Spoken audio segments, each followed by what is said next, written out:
There's a new blueprint being written for the future of the internet. But here's the thing, it's not happening in some secret lab or a locked boardroom. Nope, it's happening right out in the open for all of us to see in real time.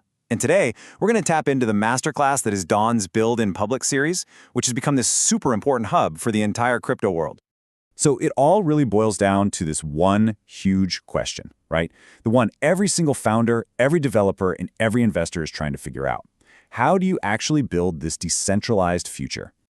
And the answer, coming from some of the absolute sharpest minds in the game, is this simple but incredibly powerful idea. You build it in public.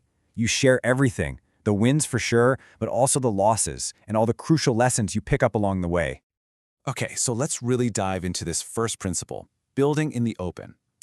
Dawn's X Space series is the perfect example of this. It's so much more than just a bunch of interviews. You should think of it as an open-source playbook where the people building tomorrow's internet are just giving away their strategies, their mistakes, and their vision for what's coming next.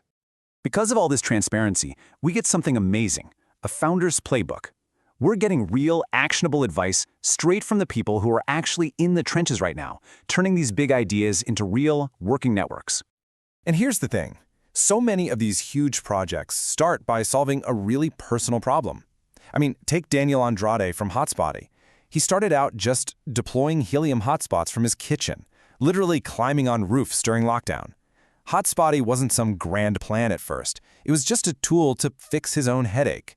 He was, as they say, scratching his own itch. And his story just perfectly lays out this core strategy that we hear over and over again from DePIN founders. Step 1, find a real-world pain point.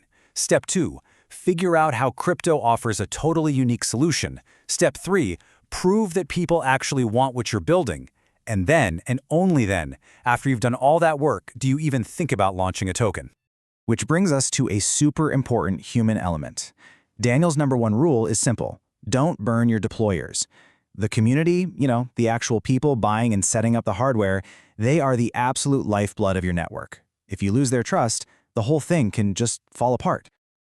All right, so we've heard that advice from the founder's perspective. Now let's zoom out a little and look at the lessons from the giants.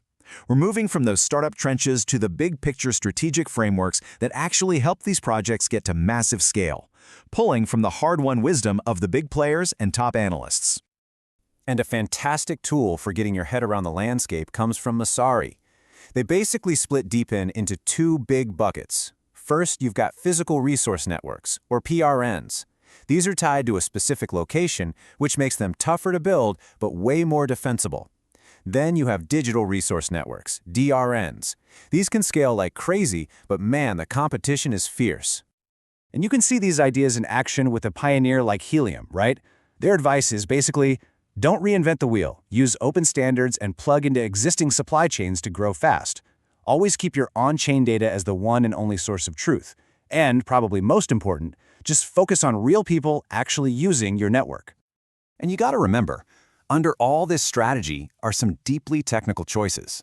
David Rodas from Pipe Network, he chose to build on Solana not because of hype, but because he literally went and audited the code himself. That really shows you something critical.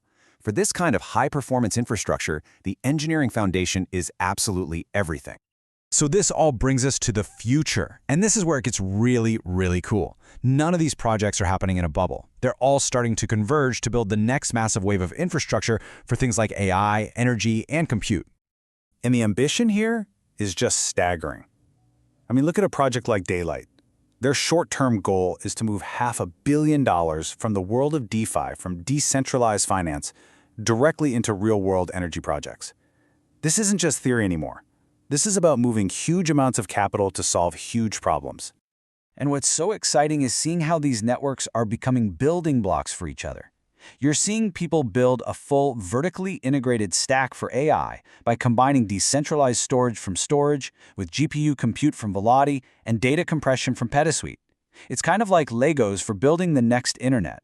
So what's the end game? What does all of this add up to? Well, the vision that comes out of all these open conversations is nothing less than building the backbone of a user-owned, AI-powered internet.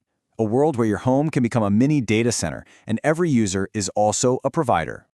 And that's the real power of building in public. The blueprint isn't some secret document anymore. It's being shared freely for anyone who wants to learn from it. So the only real question left is, what are you going to build with it? Praise the sun.